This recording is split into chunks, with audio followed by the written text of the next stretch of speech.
ತಗೋತಮ್ಮ. ತಗೋಲೆ ತಮ್ಮ. ಇನ್ನೊಂದು ಕೊಡ್ಬೋದಲ್ಲ ಅಣ್ಣ? ಇಲ್ಲ ತಮ್ಮ, ಒಬ್ರಿಗೆ ಒಂದೇ. ಸರಿ ಅಣ್ಣ. ಸರಿ.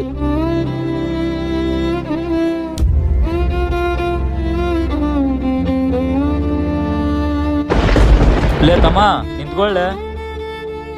ಎದಕ್ಲೆ? ನಾನು ಅವ್ರಿಗೆ ಅಲ್ಲಿ ತಿನ್ನೋಕ್ ಕೊಡ್ತಿದ್ರೆ ನಿಂತ್ಕೊಂಡು ನೋಡ್ತಿದ್ಯಾ? ಅಲ್ಲಿ ಬಂದು ಕೊಡು ಅಂತಾನು ಕೇಳಿಲ್ಲ, ನಾನೇ ಬಂದು ಕೊಡ್ತಿದ್ರೆ ಓಡೋಗ್ತಿದ್ಯಾ? ನೀನೇ ಹೇಳ್ದಲ್ಲಣ್ಣ ಒಬ್ರಿಗೆ ಒಂದೇ ಅಂತ. ನೀ ಕೊಡೋದು ಒಂದೇ, ನಾನೇ ತಿಂದ್ರೆ ಮನೆಯಲ್ಲಿ ನಮ್ಮ ಅವ್ವ ತಂಗಿ ಎಲ್ಲರೂ ಇದಾರೆ, ಆರು ಊಟ ಮಾಡಾರ್ದೆ ಇರ್ತಾರಣ್ಣ. ಅದಕ್ಕೆ ಅಣ್ಣ ನೀವು ಕೊಟ್ರನ್ನ ತೋಳಿಲ್ಲ. ಲೇ ತಮ್ಮ, ಆ ಕವರ್ ಓಪನ್ ಮಾಡು. ಇದು ನಿನಗೆ, ಇದು ನಿಮ್ಮ ಅಮ್ಮಗೆ, ಇದು ನಿಮ್ಮ ತಂಗಿಗೆ, ಇದು ನಿಮ್ಮ ಅಕ್ಕನ್ಗೆ, ಇದು ನನ್ನ ಕಡೆಯಿಂದ ನಿನಗೆ ಎಕ್ಸ್ಟ್ರಾ. ತುಂಬಾ ಥ್ಯಾಂಕ್ಸ್ ಅಣ್ಣ.